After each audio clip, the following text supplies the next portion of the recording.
One really important thing to do when you first get your lovely Charlie outdoor kitchen island unit is to level it.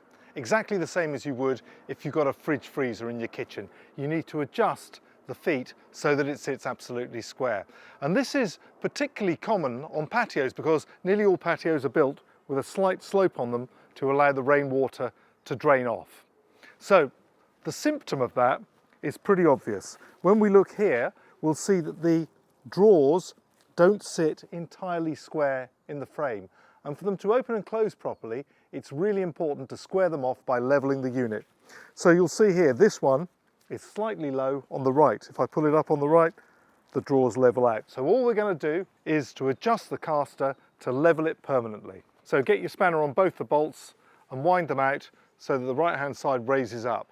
You can use a spirit level if you want to completely level it, but to be honest, I think the best way of doing it is just to eyeball it so that that is now completely straight and square.